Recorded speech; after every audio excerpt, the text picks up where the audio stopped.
Surprise देना चाह रहे होंगे, आपने मुझे बता दिया। सरप्राइज तो बेटा उन्हें तुमसे चाहिए। हाँ महबूब जान, सब जानते हैं कि वो मेरी अन्ना थी। उसने बचपन में दूध पिलाकर मुझे जिंदगी दी थी। इसलिए कि मैं भी एक औरत हूं, मेरे दिल को भी चोट पहुंचती। वो मुझे एक बहुत खूबसूरत किताब जैसी लगती हैं। मैं उन्हें पढ़ना चाहती हूँ मामू जान।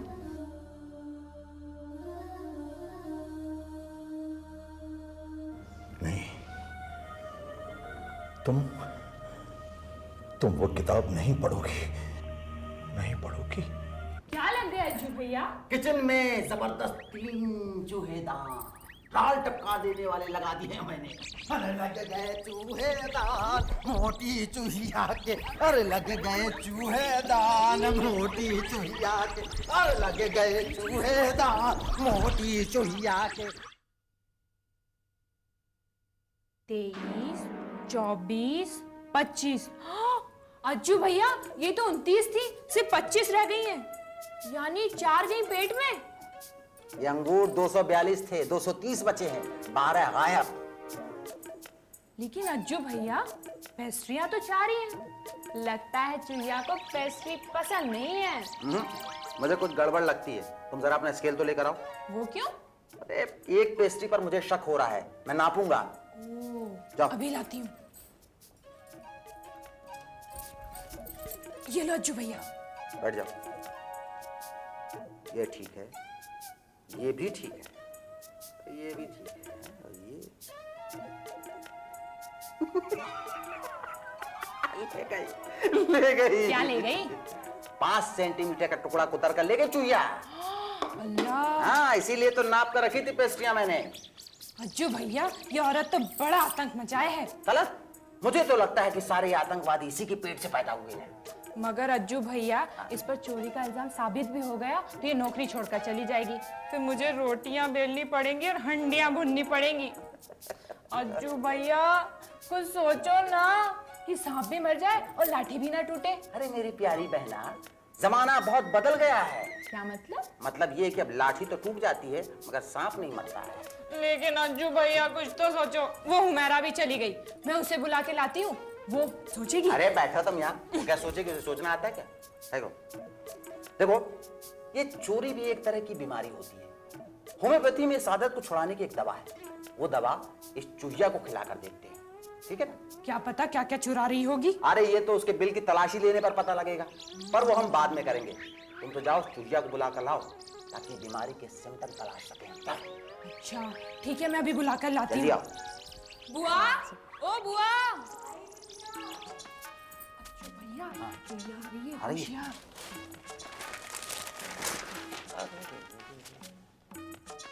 नूरन बुआ, जी भैया। हमने सब कुछ पता लगा लिया है बुआ। पता? क्या पता लगा लिया भैया? तुम्हें घबराने की कोई जरूरत नहीं बुआ, सब ठीक हो जाएगा। क्या ठीक हो जाएगा? होता है, कभी कभी ऐसा भी होता है। क्या? परेशान होने की, घबराने की कोई जरूरत नहीं है। 8 दिन में यूं भाग जाएगा। अरे भैया साफ साफ बताओ हुआ क्या है? कैसे बताऊं? देखो बुआ, तुम पर साया है। हाँ, बड़े पीपल से दलान में आया और दलान से तुम पर। या अल्लाह मैं मर गई, मैं मर गई। ओहो, मर जाती बुआ। 15 दिन की और देर हो जाती तो सचमुच में मर जाती, लेकिन अब नहीं मरोगी। मगर मेरे सवालों का ठीक ठीक जवाब देना पड़ेगा। पहला सवाल ये बताओ कि तुम अपनी माँ का दूध दिन में ज्यादा पीती थी या रात में? दिन में तो वो पीने नहीं देती थी, 2 मुंह मारे कि छुड़ा लेती थी। और रात में? रात में वो सो जाती थी, फिर मैं चुपके से जाकर मुंह लगाकर टमाटम घसीटती थी। माँ का दूध भी पिया तो वो भी चोरी से। अच्छा बुआ, मान लो कि किचन में कहीं 15 गुलाब जामुने रखी हैं। आए कहाँ रखी है गुलाब जामुन? ओहो, गुलाब जामुने नरम नरम, ताजी ताजी, शीरे में डूबी हुई, और उस पर चांदी का वर्क लगा हो। कहाँ रखी है? ओहो बुआ, मैंने कहा मान लो कि किचन में कहीं रखी हैं। तो तुम्हारा जी कितनी बार किचन में जाने को होगा? गुलाब जामुनों के पास हाँ देखो, सोच कर सच सच बताना। सिर्फ एक बार। एक बार? बार बार नहीं? ना, क्यों? बार बार क्यों नहीं जाओगी? एक बार वहां पहुंच गई तो फिर वहां से हटकर कहाँ जाऊंगी जो बार बार जाऊंगी। शाबाश शाबाश। अलग जरा कॉपी तो देना। जी अज्जू भैया। बुआ यहाँ बैठो नीचे। ये लो अज्जू भैया। बैठ जाओ बुआ। अच्छा बुआ, जरा ये बताओ कि तरकारियां तुम्हें कौन कौन सी नापसंद है?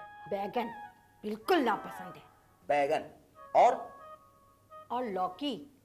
अरे सूरत ना शकल, ये भी कोई तरकारी है मुन्ना?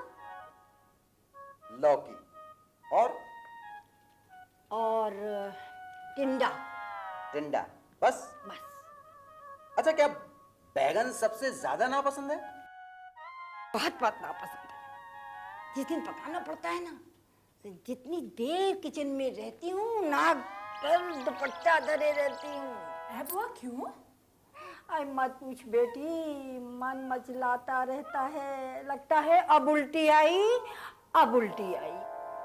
अभी पिछले जुमेरात बैगन पकाया था, समझो खाने की हर चीज से नफरत हो गई सारा दिन। बुआ, अल्लाह तुम्हें खुश रखे बुआ। अब ये साया नहीं टिकेगा। तुम मेरी दवा दिन में 2 बार खाओ, साया दुम दबाकर भाग जाएगा।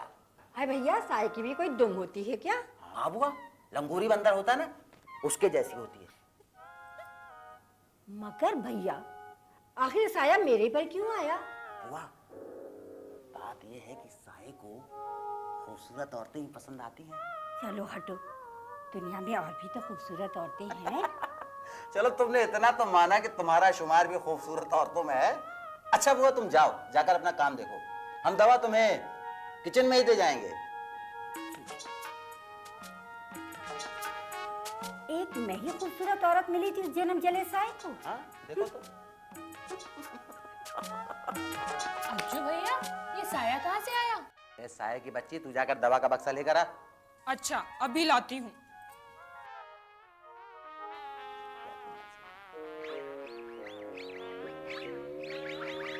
इसे देना चाहिए सल्फर 1000। ज़ोहरा महल की दुनिया जैसा। अकबर बीरबल जो दवाई चले आ रहे थे, अकबर ने बीरबल की चुटी काटी, बीरबल ने जो दवाई की चुटी काटी, जो दवाई ने पलट कर एक चाटा किया, बीरबल ने एक चाटा अकबर को दिया। अकबर ने कहा ये क्या बदतमीजी है? तो बीरबल ने कहा महाराज, जो आपने खत भेजा था उसका जवाब आया है। तुम लोगों ने कुछ सुना है? क्या? खबर है कि अब उस दरवाजे पे ताला नहीं पड़ेगा। Oh, I see। तो मुझे क्या करना? मैं तो वैसे ही ईद बकरा ईद में अंदर जाती थी। हाँ। अंदर चलो ना, अन्ना दादी से मिलते हैं। अंदर चलो ना, अन्ना दादी से मिलते हैं। चल छोड़, तेरी वो अन्ना दादी है ना, कहेगी अरे जरा मेरी जुए तो बीन दे, कम बखा इधर तो आ। ए नहीं, पता क्या कहेगी? अरे मोहिन, जरा अब्दुल से कह के 1 प्लेट दही बड़े तो मंगा। नहीं, ऐसे भी नहीं कहेगी। वो कहेगी अरे तुझ पर खुदा की मार, ये तेरा खाया कहाँ चला जाता है? मुई छपकली हुए जा रही है, छपकली।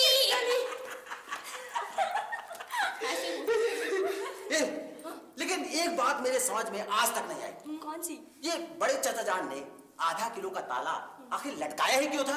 सुना है नए ऑर्डिनेंस में ये आने वाला है कि ताला नहीं पड़ेगा, मगर घरों के लड़के लड़कियां परमिशन लेकर अंदर जाया करेंगे। अब मुझे क्या, मैं कौन सा अंदर जाती हूँ? हाँ। मैं तो जरूर जाऊंगी अंदर। वैसे भी अम्मी सब सामान मुझसे ही अंदर भिजवाती हैं। पहले जाओ, ताला खोलो, फिर अंदर जाओ। या अल्लाह, ये अज्जू भैया, ताला हटने पर आपने कुछ नहीं कही, अजीब सी बात है। नहीं, आप लोग कहे तो मैं एक शेर अर्ज कर सकता हूँ। नहीं कर दीजिए कर दूं? आपकी सेहत के लिए अच्छा रहेगा। शेर अर्ज किया है। हाँ, ये नहीं, ये ताला लगे या हटे मुझे क्या फर्क पड़ता है? क्या फर्क? ये ताला हटे या लगे मुझे क्या फर्क पड़ता है? मेरे किस्मत पे जो ताला लटका है वो हटे तो मैं जाऊं। क्या? अरे वाह वाह, जो सही। वैसे वो मेरा तो बड़ी खुश हो रही होगी। कमरे वाले की दुलारी जो है। क्या मतलब कमरे वाली? हम क्या कोई दलान वाले हैं क्या? हाँ सही बात है। नहीं, मेरे कहने का ये मतलब नहीं है। वो क्या है ना, सब इन्हें 5 नंबर कमरे वाली कहते हैं और मैं बस कमरे वाली। ए फिर भी अंदर चलो ना, उनको मुबारकबाद देंगे। काहे की मुबारकबाद यार? अंदर वाले ने तो तय कर रखा है कि इसे बाहर की दुनिया से कुछ नहीं लेना। क्या तय कर रखा है अंदर? अरे वो कहते हैं ना, क्या कहते हैं? दुनिया मेरे पड़ोस में आबाद है मगर दुनिया मेरे पड़ोस में आबाद है मगर टंगड़ी अड़ानी है। हाँ, दुनिया मेरे पड़ोस में आबाद है मगर मेरी दुआ सलाम नहीं इस जलील से।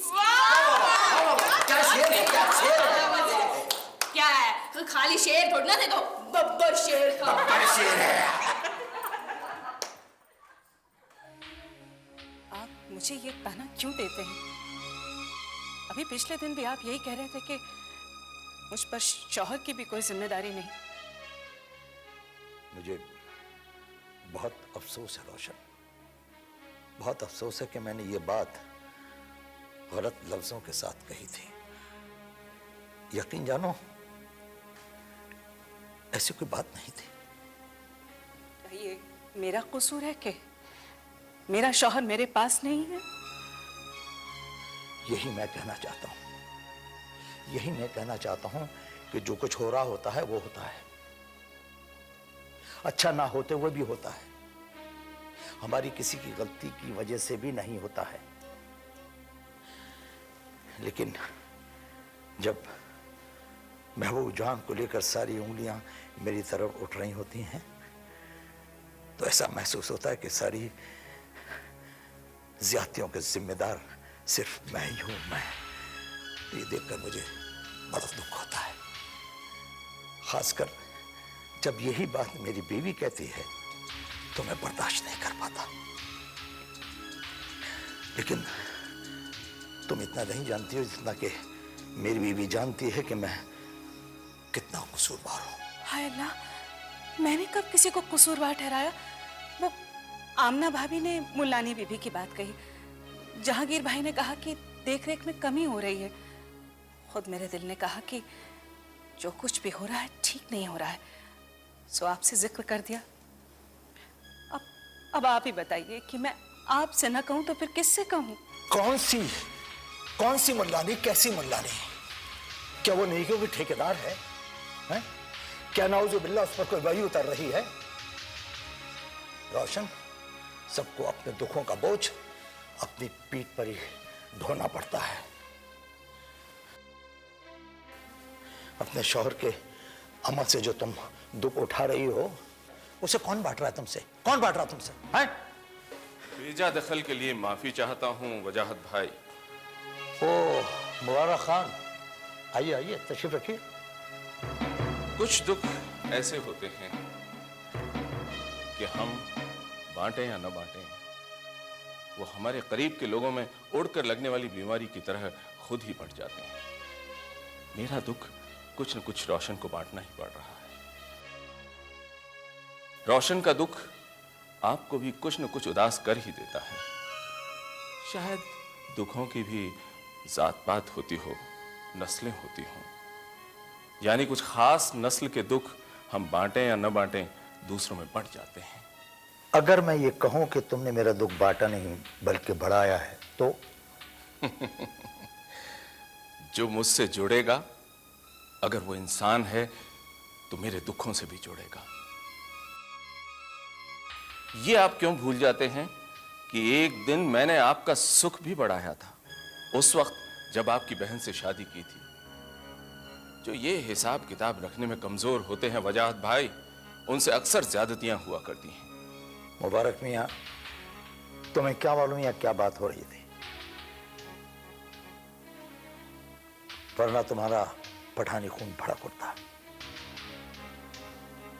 अगर मैं ये पूछूं कि मेरे दुख में या रोशन के दुख में बढ़ाने में तुम्हारी कोई मजबूरियां थीं, इसके लिए तुम्हारा कसूर कम है तो?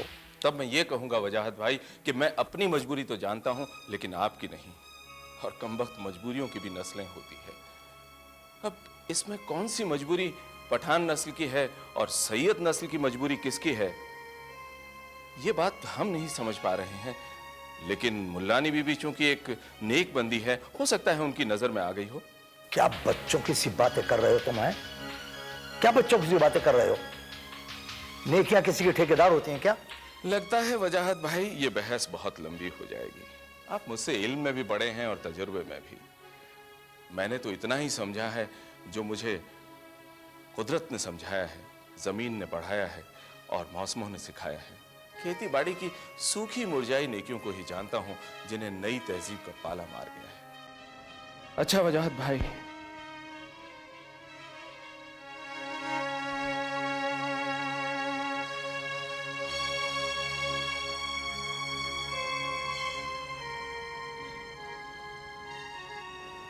इस तस्वीर का मतलब तुम समझ रही होगी।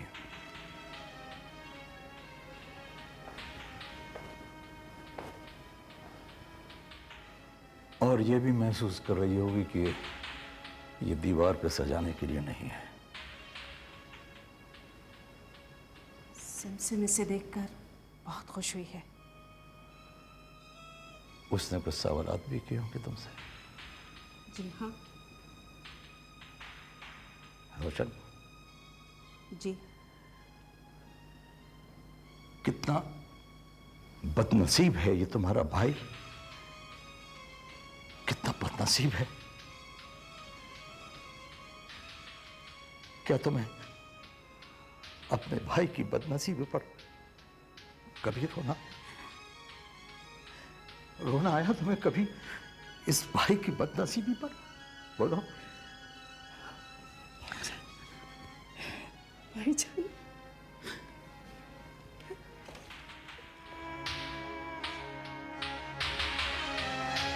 ज़ोहरा महल भी दुनिया जैसा। सलाम वालेकुम खान बाबा। वालेकुम अस्सलाम बेटा, बैठो। ये मुल्लानी बीबी को किसी से क्या लेना देना? वो तो दुनियादारियों से दूर है। हाँ, बेकसों की इमदाद के कामों में दूसरों को लगाती हैं। खान बाबा, आप अम्मी को ढूंढ रहे थे ना? कह रहे थे जब भी गांव से आओ अपने कमरे से गायब रहा करती हैं। कहाँ मिली? वजाहत भाई के यहाँ मिली, मगर मुझे जाना नहीं चाहिए था। दो लोगों की बातों के बीच फांदना बदतहजीबी है ना। वैसे कुछ भी हो, मुल्लानी बीबी की इस बात ने मुझे उलझन में डाल दिया है कि यहाँ कुछ हो रहा है जो खुदा को पसंद नहीं। अम्मी, कितने वर्षों से उनका नाम मैं भी सुन रही हूँ, 2-4 बार देखा भी है उनको, लेकिन ये बात मुझे कुछ दिनों पहले ही पता लगी कि वो ग्रेजुएट भी हैं। बेटी, वो औरत अल्लाह वाली ही नहीं, कितनी ही बेसहारा लड़कियों की जिंदगी बना दी है उसने। ज़कात और खैरात के पैसों को समाजी कामों की तरफ मोड़ने में कुछ अच्छे काम उसी के असर से हो रहे हैं। हाँ, अभी किसी मैगजीन के आर्टिकल में भी उनका कुछ जिक्र था। उनका जिक्र बहुत हो चुका। चलो क्यों न कुछ देर अब हम अपनी मुल्लानी का जिक्र करें। अपनी कौन सी मुल्लानी बाबा?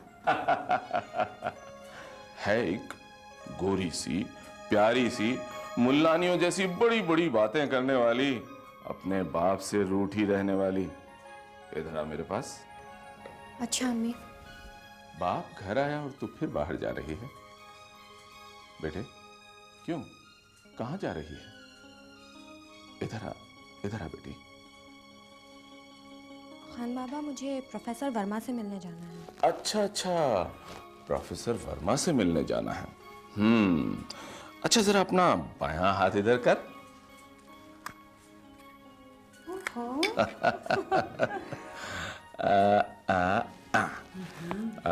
पसंद आई? बाबा, आपने बहुत प्यारा सरप्राइज दिया है। बेटी जरा देखो, बहुत खूबसूरत है। तुझे अच्छी लगी ना? बहुत। अब मैं भी आपको एक सरप्राइज दूं? क्या? मगर वो बहुत छोटा सा सरप्राइज है। छोटा सा? तुम्हारे जैसा? बहुत मामूली सा, बल्कि उसे सरप्राइज कहना भी ठीक ना होगा। तो फिर क्या कहना ठीक होगा? उसे भूल सुधारना कह सकते हैं। भूल सुधारना? खान बाबा, मैं हर महीने 2 बार एक दिन के लिए आपके पास गांव आकर रहूंगी। अच्छा? खान बाबा।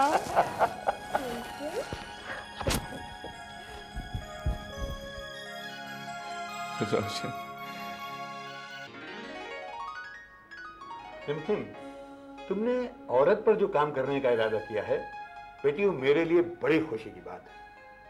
लेकिन एक बात बताओ, तुम किस माशरे की औरत को अपना मौजू बनाना चाहती हो?